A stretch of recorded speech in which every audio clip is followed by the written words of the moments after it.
Three years ago, I was having a shower and I noticed I had a lump in my right breast. I wasn't concerned about it. It didn't hurt. It hadn't grown any. It just was there. And so I did have a mammogram about 4 months later.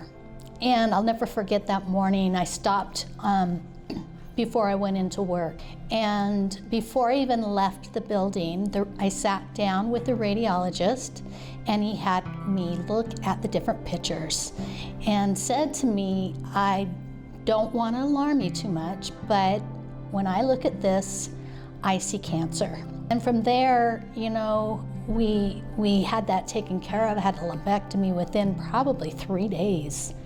The surgeon called me and he said, you know, the piece of the tumor that we took out, it is malignant, but we feel like we got all the margins, you know, they look clear except for this one little area, so I'm not too concerned, but you are going to meet an oncologist. And he actually told me about Dr. Walentine here at Revere. So at the first oncology appointment, they asked me if I was interested in having a port. So we went back into surgery with the same surgeon again, and they checked my lymph nodes under my right arm, looking to see if there was any cancer there, and they placed my port. And when I woke up from that surgery, my husband told me that there was cancer found in my lymph nodes. So that was an emotional day to hear that. And once they had found it in my lymph nodes, the next thing they did was a full body PET scan. So we showed up for the first day of chemo and were told that day that they had the results from the PET scan and that the cancer had spread to other organs in my body. So I had some nodules in both of my lungs, a couple of spots on my liver, and also a spot on my back. Then we were asked, do you have any questions? It was a lot to deal with, and we weren't even sure what to ask because I really didn't. I thought we had gotten all the bad news already. And my husband was brave enough to say, what's the prognosis?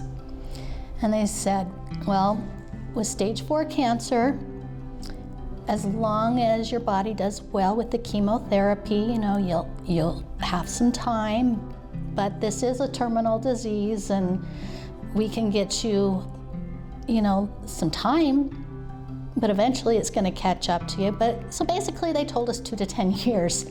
That was a sobering moment when I really started to take in the information that I had just gotten.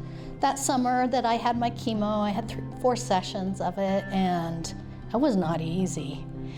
And then August came and we had a repeat PET scan, and we could tell that all of the chemo and the meds were working. Eventually, the next thing that happened is I started noticing a few strange little things in my ears, and actually, I guess, in my head. And so we had another MRI. And when we did that, we did find that the cancer had spread into my brain. So I went in and I had some, we call it skeletactical radiation, so it's very pinpointed. Didn't hurt, didn't really even notice much of anything afterwards, and that works well right now. One of the things that I have felt the need to do is to help people understand what it's like to be a stage 4 cancer patient. You know, you can decide when, you know, how you feel about it. And for me, I decided I don't want to be a victim. I want to live my life in a way that I enjoy the days that I have. People are scared to ask me questions about my illness, and for me, I would rather them ask me the hard questions than tiptoe around them. You know, are you scared of dying? How do you feel about it? You know, what are you learning? You know, what is your advice to other people who have cancer? And, you know, for me, it's live your life.